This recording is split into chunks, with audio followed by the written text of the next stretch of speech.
রাজধানীর ধানমন্ডিতে অবস্থিত ঐতিহ্যবাহী আবাহনী ক্লাব পরিদর্শন করেছেন যুব ও ক্রীড়া প্রতিমন্ত্রী আমিনুল হক। এ সময় তিনি দেশের ক্রীড়াঙ্গনকে যে কোনো ধরনের রাজনৈতিক প্রভাব ও দলীয়করণ থেকে মুক্ত রাখার ব্যাপারে সরকারের দৃঢ় অবস্থানের কথা জানান।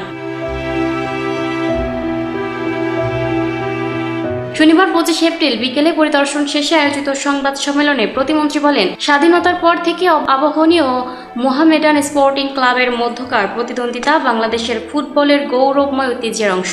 তবে গত 17 বছরে এই ঐতিহ্যবাহী ক্লাবটি রাজনৈতিক স্বার্থে ব্যবহৃত হয়েছে বলে তিনি উল্লেখ করেন, যা অত্যন্ত দুঃখজনক।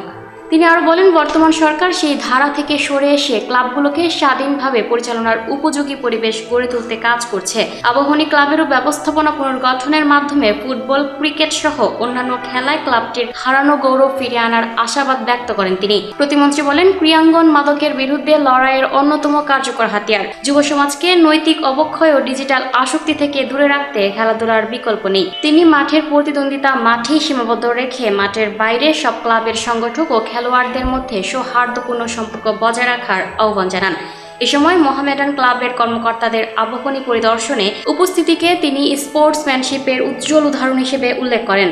তিনি আরও বলেন, ক্লাবগুলো টিকে থাকলে খেলোয়াড়রাও টিকে থাকবে। এ লক্ষ্যে সরকার সব ধরনের ক্লাবকে টেকসই সহায়তা প্রদান করবে বলেও জানান তিনি।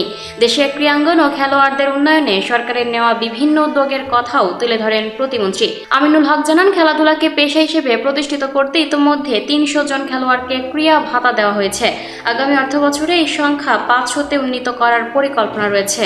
এছাড়া আগামী 2রা মে থেকে সিলেটে পরীক্ষামূলকভাবে শিক্ষাবর্ষে খেলাধুলাকে বাধ্যতামূলক করার পরিকল্পনার কথাও জানান তিনি। এতে শিক্ষার্থীদের পরীক্ষায় উত্তীর্ণ হওয়া মাঠে অংশগ্রহণের উপরও নির্ভর করবে বলে তিনি উল্লেখ করেন। এ সময় উপস্থিত ছিলেন বিসিবি সভাপতি তামিম ইকবাল, স্কয়ার গ্রুপের অঞ্জন চৌধুরী পিন্টু, বাংলাদেশ অলিম্পিক অ্যাসোসিয়েশনের সাবেক সহসভাপতি শেখ বশির আহমেদ মামুন, মোহামেডান স্পোর্টিং ক্লাবের ডিরেক্টর ইনচার্জ লোকমান হোসেন ভূঁইয়া এবং বিসিবির অ্যাডহক কমিটির সদস্য ফাহিম সিনহা সহ বিভিন্ন ক্রীড়া ব্যক্তিত্ব।